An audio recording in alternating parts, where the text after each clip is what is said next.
Ya pemirsa, untuk mengetahui rekomendasi komoditas pekan ini, kami sudah bergabung bersama Nanang Wahyudin, analis Valbury Asia Futures. Ya Pak Nanang, bagaimana perbandingan transaksi emas untuk hari ini dibandingkan kemarin? Iya, kita lihat perbandingan harga emas sempat di sesi perdagangan Eropa pada sore hari ini berhasil sedikit mengalami penguatan, tapi masih dibayangi oleh, bisa dikatakan emas masih bias netral, dan artinya di sini karena kondisi pasar sendiri masih memperhatikan kondisi yang berkembang. Saat ini market pun akan melihat dan mencerna kembali serangkaian data Amerika, dan yang penting adalah FOMC minute besok malam, dan juga kita lihat data inflasi yang akan dirilis oleh Amerika dan diperkirakan menjadi sebuah acuan pasar bagaimana setelah di pekan kemarin dipengaruhi oleh sentimen negatif ataupun bisa dikatakan kurang begitu memuaskan terhadap data non-farm payroll, tapi tidak dengan data pengangguran maupun pendapatan per jamnya yang cukup baik. Tapi mereka sendiri akan melihat, dan potensi yang ada adalah memang benar padanya sentimen terhadap tapering Amerika ini masih terus menjadi sebuah faktor yang mendukung dolar yang saat ini bertahan di angka 94,30-an. Dan diperkirakan juga kenaikan yield obligasi Amerika yang saat ini berada di 1,6%, salah satu hal yang membuat pergerakan harga emas pun tertahan. Dan diperkirakan harga emas saat ini ada potensi menjelang data inflasi ataupun FOMC minute ada potensi untuk mengalami sedikit tekanan. Paling tidak dia akan coba bergerak di bawah 1750 mendekati 1740, sedangkan area 1760 sampai dengan 1770 merupakan sebuah resisten yang 1 dan 2 yang perlu diperhatikan oleh pasar, di mana psikologisnya ada di 1781. Paling tidak di sini untuk hari ini ataupun esok hari kemungkinan market untuk esok hari akan coba berfluktuasi, tapi untuk hari ini kemungkinan akan coba bergerak mendekati area di bawah 1750, karena mungkin kita lihat sentimen ataupun pernyataan dari beberapa anggota The Fed diperkirakan akan memberi pengaruh terhadap sentimen pasar khususnya untuk pergerakan dolar menjelang FOMC minute besok. Oke, soal potensi pelemahan emas saat ini dengan perkembangan dolar seperti apa? Apakah memang ini bisa direkomendasikan atau tetap direkomendasikan dengan sentimen global yang saat ini sedang berlangsung, misalnya tentang harga-harga komoditas yang cenderung naik begitu di global?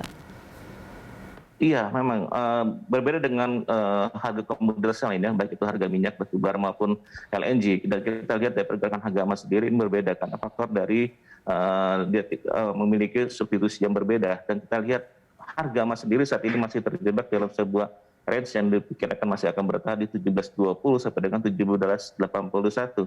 Dan diperkirakan penembusan salah satu area tersebut dan bertahan di bawah atau di atas area tersebut akan menjadikan sebuah momentum perubahan tren jangka pendek bagi harga emas. Memang benar saat ini harga emas masih cenderung bearish, tapi tekanan terhadap bearishnya tersebut masih perlu adanya sebuah dukungan faktor lain yang membuat harga emas itu akan terus mengalami, masih memiliki korelasi ataupun memiliki dampak terhadap kenaikan yield obligasi yang memberikan pengaruh besar terhadap pergerakan harga emas.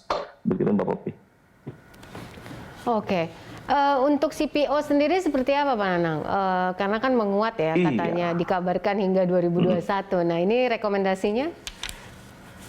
Iya, kita lihat pergerakan harga CPO sendiri faktor dari kenaikan harga minyak dunia, dan juga kita lihat juga pergerakan hampir khususnya CPO mendekati level all time high-nya dia di angka 5.000, saat ini di 4.900, dan pada sesi sore hari ini sedikit terkoreksi, hal yang wajar, tapi ada potensi terus akan berpotensi bergerak di membentuk range baru dia, yaitu di atas 5.000, tepatnya di 5.100 sampai dengan 5.300. Sedangkan potensi untuk koreksi sendiri untuk CPO sendiri ada di 4.900 sampai dengan 4.380, dan diperkirakan ini pun juga menjadi sebuah bagian yang perlu diperhatikan oleh investor bahwa meningkatnya permintaan tapi tidak diimbangi dengan produksi pun ini menjadi cikal bakal terjadinya sebuah kenaikan harga minyak maupun LNG maupun batu bara, dan harga CPO sendiri memiliki terkena imbas dari kondisi yang terjadi saat ini, dan diperkirakan harga CPO sendiri masih terus akan bergerak naik hingga di akhir tahun, bahkan bisa mana ini masih terus berlanjut, tidak menutup kemungkinan sampai dengan di awal tahun 2022 begitu. Baik, oke.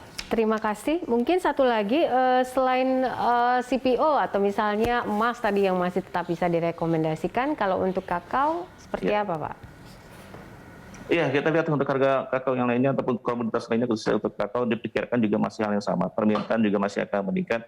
Di tengah mungkin kita lihat menjelang libur akhir tahun, menjelang libur Natal, ditambah lagi pasar pun ataupun pelaku pasar itu antusias terhadap liburan tersebut, kemungkinan permintaan akan meningkat. Dan pikir lagi kita lihat kondisi yang berbeda ketika di tahun 2020, ketika masyarakat global masih dipengaruhi oleh pandemi dan pembatasan aktivitas. Dan untuk di akhir tahun ini pun juga sama, kita lihat dalam artian sangat berbeda, walaupun ada kondisi yang sama, tapi mereka cukup longgar dan diperkirakan permintaan terhadap kakao ataupun kopi ataupun yang komoditas lainnya yang kemungkinan besar itu akan menjadi kenaikan pun akan terus berlanjut, dan diperkirakan pun juga itu menjadi momentum pasar untuk melihat bahwa momentum akhir tahun ataupun juga permintaan di tengah meningkatnya produksi dan kemungkinan besar itu akan menjadi momentum kita ketika terjadi sebuah penurunan buy on weakness ataupun ada potensi untuk mengalami kenaikan untuk harga kakao di kedepannya begitu.